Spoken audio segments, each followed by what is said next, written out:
आज शारदीय नवरात्रि के दूसरे दिन मां दुर्गा के ब्रह्मचारिणी स्वरूप की पूजा का दिन होता है। बता दें कि ब्रह्म का अर्थ तपस्या से है। मां का ये रूप अपने भक्तों और सिद्धों को अनंत फल देने वाला है। इनकी उपासना से तप, त्याग, वैराग्य, सदाचार और संयम की वृद्धि होती है। शास्त्रों में ब्रह्मचारिणी का अर्थ तप की चारिणी यानी तप का आचरण करने वाली बताया गया है।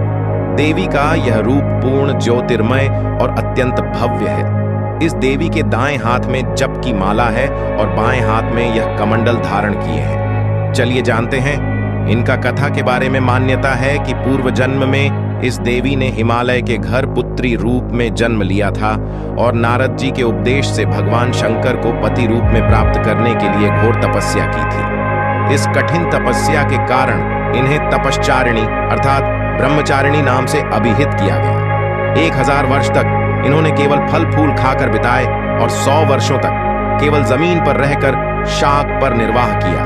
कुछ दिनों तक कठिन उपवास रखे और खुले आकाश के नीचे वर्षा और धूप के घोर कष्ट सहे।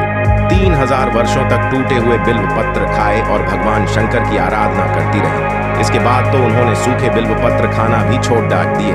कई हजार वर्षों तक निर्जल और निराहार रहकर तपस्या करती रही। पत्तों को खाना छोड़ा देने के कारण ही इनका नाम अपर्णा नाम पड्डीडीडीएच गया। कठिन तपस्या के कारण देवी का शरीर एकदम क्षीण हो गया। देवता, आर्षि, सिद्धगण, मुनि सभी ने ब्रह्मचारिणी की तपस्या को अभूतपूर्व पुण्य कृत्य बताया, सराहना की और कहा, हे देवी, आज तक किसी ने इस तरह की कठोर तपस्या नहीं की। यह तुम ही से ही संभव थी।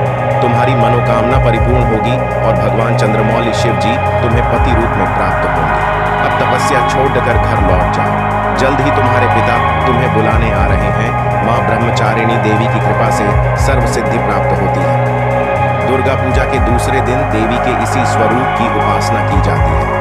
नवरात्रि के दूसरे दिन की पूजा विधि ब्रह्म मुहूर्त में उठकर सबसे पहले स्नान करें। उसके बाद जमीन पर आसन बिछाएं और माता की मूर्ति के सामने फूल, माला, चावल, रोली, चंदन आदि अर्पित करें। अब पंचामृत चढ़ाकर मिठाई का भोग लगाएं और माता के सामने पान, सुपारी, लौंग, इलायची अर्पित करें। अब मंत्र का जप करें। उसके बाद मां की आरती जरूर गाएं।